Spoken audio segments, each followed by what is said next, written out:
ये question advance 2015 का question है। इस क्वेश्चन में एक स्फेरिकल शेल दिया हुआ था, ये रहा, जिसका मास है कैपिटल एम, और दो पार्टिकल स्मॉल एम मास के मासलेस रोड के साथ में अटैच करके हमने इस लाइन पे रख दिए। और इस रोड का लेंथ कितना था, एल, ये दिया हुआ है यहाँ पर। और इनके बीच में जो भी इंटरेक्शन मानेंगे आप, म्यूचुअल ग्रेविटेशनल इंटरेक्शन ही मानेंगे। और फिर हमने इस सिस्टम को रिलीज करा। ऑब्वियसली ये सिस्टम इस तरफ एक्सेलरेट होगा। जब कैपिटल एम और ये जो नियर वाला पार्टिकल है, इसके बीच की दूरी आर जो थी वो 3L के बराबर जब थी, तो देखा गया इस रोड में हमको जीरो टेंशन मिला। फिर से मैं रिपीट कर देता हूँ, क्वेश्चन में दिया गया है when a point mass near to M, मतलब इस एम के नियर ये जो मास है, जब उसकी दूरी 3L के बराबर थी, तो इसमें टेंशन जीरो मिला। तो अगर मैं m इज इक्वल टू के टाइम कैपिटल M बाई 288 लिख सकता हूं, तो मुझे इस k का वैल्यू बताना है। आप वीडियो पॉज कर लीजिए, अटेम्प्ट कीजिए, और अटेम्प्ट करने के बाद में ही सॉल्यूशन देखिएगा।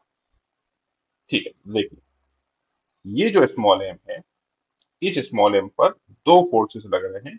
ये जो कैपिटल एम है वो इसको अट्रैक्ट करेगा, और ये स्मॉल एम भी इसको अट्रैक्ट करेगा। दोनों अपोजिट डायरेक्शन में है। तो देखिए, यही दोनों फोर्सेस मैंने यहाँ पर बनाए हुए हैं। ये वाला जो फोर्स है कैपिटल एम और स्मॉल एम के बीच में है। देखिए, कैपिटल एम स्मॉल एम के बीच में है, जिनके बीच की दूरी कितनी है, 3 है। ठीक। और ये वाला जो अट्रैक्टिव फोर्स है वो एम और एम के बीच में है, तो एम स्क्वायर, और उनके बीच की दूरी कितनी, एम। अब इक्वेशन लिखिए मैंने, मास इनटू एक्सेलरेशन। ये देखिए, एक्सेलरेशन के डायरेक्शन का फोर्स पहले, और अपोजिट डायरेक्शन वाला फोर्स बाद में। और इसको सोल्व करके एक इक्वेशन बना दी। इसके लिए देख लेते हैं, मास इनटू एक्सेलरेशन। हाँ, लेकिन इसके पहले फोर्सेस देख लेते हैं। ये वाला फोर्स भी इसको अट्रैक्ट करेगा, और ये वाला फोर्स भी इसको अट्रैक्ट करेगा, तो दोनों फोर्सेस उसको एक ही डायरेक्शन में अट्रैक्ट कर रहे हैं। तो देखिए, ये वाला फोर्स एम और एम के बीच में है, जिनके बीच की दूरी है एल।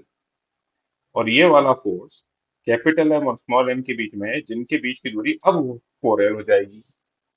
तो फिर इक्वेशन, मास इनटू एक्सेलरेशन।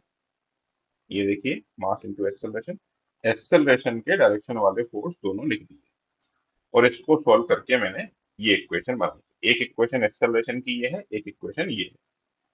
अब एक्सेलरेशन अगर मैं इक्वेट करूंगा, तो सॉल्व करने के बाद में स्मॉल एम जो है वो 7m/288 आ जाता है। और हमको बोला गया है स्मॉल एम जो है वो k times capital M by 288 है। तो यहाँ से अगर हम कंपेयर करेंगे, तो आपका k का वैल्यू कितना आ जाएगा, 7। तो इंटीजर टाइप क्वेश्चन था, तो k का वैल्यू जो है वो 7 है।